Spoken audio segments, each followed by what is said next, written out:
Hey guys, John here for another installment of my kind of pointless little video blogs that I've been getting into doing lately. Thanks for your feedback, by the way.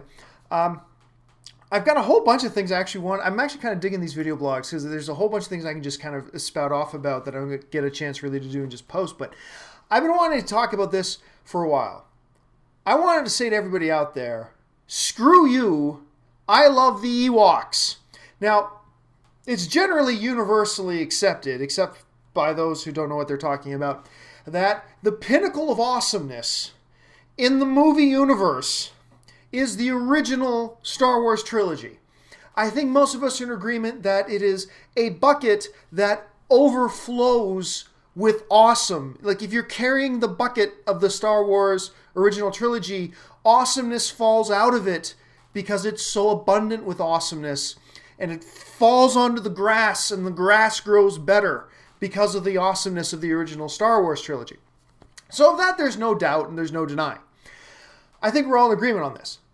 But within the awesomeness that is the original Star Wars trilogy, I'm not going to say everybody, but there seems to be a bit of a consensus that even though all three original trilogy Star Wars movies are 11 when it comes to the awesomeness 1 to 10 scale, they're all 11.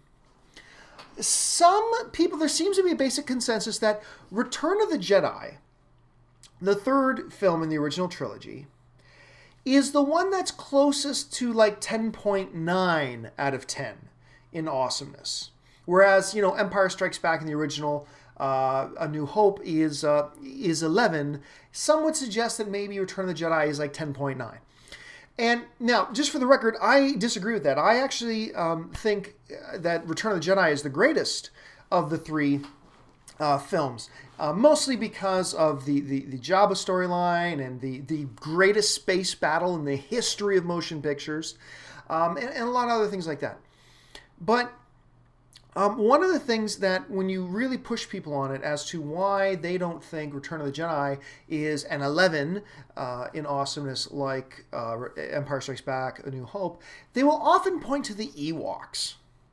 And there seems to be a general consensus out there that some people say that the Ewoks was the beginning. It was the foreshadowing of the fall of the Star Wars franchise. And I disagree. Now, I will say I see why people might make that leap.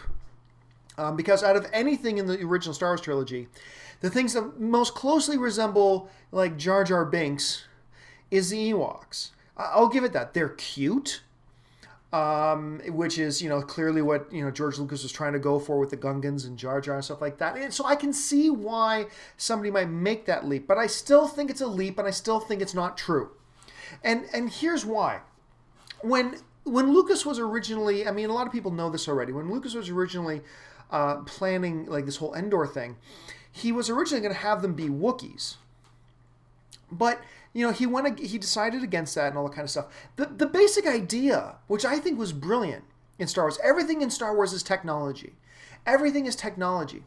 And one of the things that Lucas always said he wanted to do with Return of the Jedi was set up a juxtaposition of technology versus nature. The advanced world versus the natural world.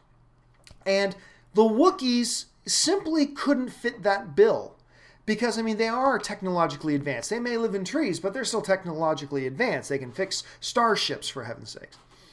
And I loved that Lucas wanted to bring that element of the advanced world versus the natural world into it. It is also very consistent with imperial philosophy. As we knew from A New Hope, and holy crap, I'm starting to sound like a geek here, but as we know from A New Hope, the Emperor and the Empire never considered small threats to be a problem, and they wouldn't even pay them any attention. That's why the Death Star's defenses were not set up to repel small fighter attacks. That's mentioned in the original movie. And I think it goes perfectly with the fact that in Return of the Jedi, the Empire sets up this base on this forest moon, and they don't even bother to give any consideration to the natural inhabitants, in this case, the Ewoks, and they're just not even a second thought. They don't even consider them in the least. And I like the fact that the movie takes advantage of that. And I like that it sets up the natural world, the simple versus the advanced. And I think that's really a beautiful thing. Now, some people will say, and I understand this, will say that, well, it's kind of ridiculous to think a bunch of these, little spear-touting warriors are going to fight armed military soldiers. Okay, I kind of get that, but at the same time, we never seem to have a problem with that when we talk about zombie movies. I mean, really, when you think about it, zombie movies are the most ridiculous expression of that. What are you saying? All you gotta do is shoot a zombie in the head and they're dead? Give me an automatic weapon and I'll take out 1,000 zombies by myself.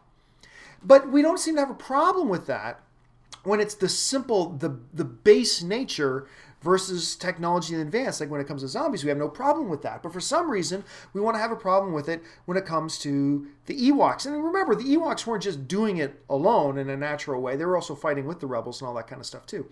The Ewoks are also not just a cutesy Care Bear sort of thing. Remember, these little guys kill.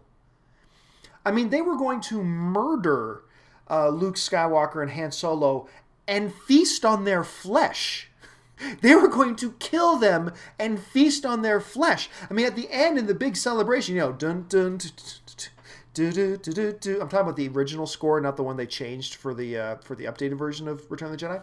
But here, the Ewok celebration. What do? They've got the heads of their enemies. The stormtrooper helmets. They got their heads of their enemies that they're pounding on like bongo drums. I mean, these are savage little sons of bitches. These dudes will fuck you up, and then eat you. They'll eat you after they fuck you up.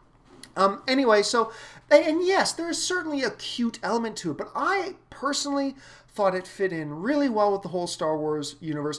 Philosophically, I thought it fit in. I thought there were some nice smiles in, I didn't want Return of the Jedi. Empire Strikes Back is perfect, but I didn't want Return of the Jedi to be as heavy as Empire Strikes Back. And I thought the Ewoks were a great balance to that. I thought they were a great plot device that added to the overall thing. I thought they were what Lucas wanted in that, juxtaposing the natural world versus the advanced technological world. And for those reasons and so many more, I love the Ewoks. Screw you. I love the Ewoks. And I'm sure some of you have some different opinions, and that's all cool. We get to share our love of Star Wars. But anyway, if you've got any thoughts, share them in the comment section below. Tell me why you disagree with me. If you disagree, that's cool. Or share your love of our little furry warrior, cannibalistic, badass friends in the comment section as well. Anyway, that'll do it for me for today. This has been my video blog for the movie blog. I'm John Campea.